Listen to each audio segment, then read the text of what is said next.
जिस तरह के भारत का सपना हमारे पूर्वजों ने देखा था वह मूर्त रूप ले रहा है।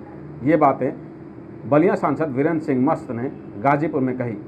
खबर गाजीपुर से है, जहां अंत्योदय लक्ष्य को लेकर 8 वर्षों से सेवा, सुशासन और गरीब कल्याण के लिए प्रधानमंत्री नरेंद्र मोदी के नेतृत्व में काम कर रही है भाजपा सरकार ने अतुलनीय उपलब्धि हासिल की है। यह बात आज भारतीय जनता पार्टी जिला कार्यालय पर रिपोर्ट टू नेशन कार्यक्रम में पत्रकारों से बातचीत करते हुए भारतीय जनता पार्टी के बलिया सांसद वीरेंद्र सिंह मस्त ने कही। उन्होंने कहा कि केंद्र सरकार के लगातार 8 वर्षों के कार्य का क्रमवार वर्णन करते हुए कहा कि देश हर क्षेत्र में विकास और सम्मान का उच्च मानक लक्ष्य को कैसे प्राप्त करे, इसका प्रयास हुआ है। देश में गांव गरीब, किसान, मजदूर, युवा, बेरोजगार को आत्मनिर्भर करने, देश स्वस्थ और सुरक्षित रह सके, इसके लिए प्रधानमंत्री जी ने लगातार कार्य किया है और इसका परिणाम दिख रहा है। उन्होंने कहा कि गाजीपुर आज़ादी की लड़ाई लड़ने वाले लोगों का केंद्र रहा है और आज इन्हीं के संघर्ष करने वाले लोगों का सपना साकार हो रहा है। जिस तरह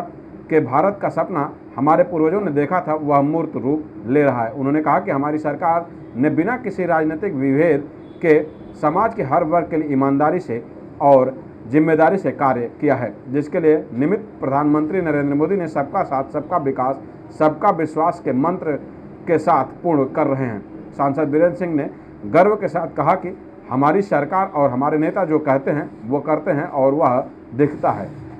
उन्होंने कहा कि लोगों के विकास में रेल, सड़क, चिकित्सा सहित विभिन्न क्षेत्रों में कार्य करते हुए देश का खजाना सुरक्षित है और विकास के कार्य करना जनप्रतिनिधियों की जवाबदेही।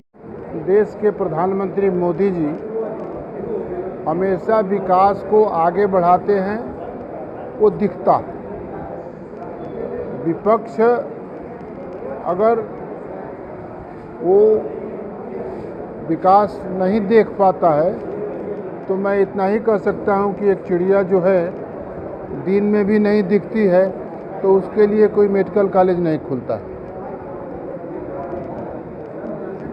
और उस चिड़िया को नहीं दिखता है अगर दिन में तो हम कौन मेडिकल कॉलेज खोल सकते हैं। आज इसलिए मोदी जी जो विकास करते हैं, 8 साल में जो विकास किए हैं, हमारे जिला अध्यक्ष जी हैं, हमारे प्रभारी जी हैं, हमारे पार्टी के सब वरिष्ठ नेता यहाँ बैठे हैं, सब लोग इसीलिए छाती तान कर कह रहे हैं कि हमारे 8 साल के प्रधानमंत्री जी मोदी जी के नेतृत्व में चलने वाली सरकार और 5 साल के बाद प्रदेश में चलने वाली महाराज जी के नेतृत्व में सरकार जो काम हम कहे थे वो किए हैं, वो दिख रहा है।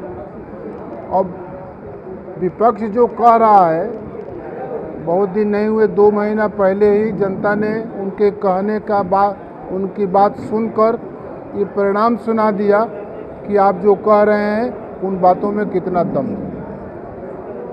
पृथ्वीराज चौहान को टैक्स फ्री कर दिया गया, इसको क्या किस नज़र से देख रहे हैं सर उत्तर प्रदेश में? पृथ्वीराज चौहान हमारे देश के महापुरुष हैं और उन पर कोई अगर फिल्म बनते हैं तो ये शासन को अपने महापुरुषों के प्रदर्शन के बारे में, इतिहास के बारे में समाज को हम ज़्यादा से ज़्यादा जानकारी दे सकें, यही तो विरासत का संरक्षण है। और विरासत के संरक्षण को जब हम आपके सामने कर रहे हैं कि हम अपने आदर्श विरासत के संरक्षण को हमने संरक्षित रखा है, तो ये हमारा नैतिक धर्म है और ये मेरा कर्तव्य भी है और मैं उसका निर्वाह कर रहा हूँ। मोदी जी उसका निर्वाह कर रहे हैं, महाराज जी उसका निर्वाह कर रहे हैं। आजमगढ़ और रामपुर में चुनाव होने हैं, बीजेपी किस नज़र से देख रही है? बीजेपी हर चुनाव जीतने के लिए लड़ती है और हम जीतने के लिए ही लड़ेंगे।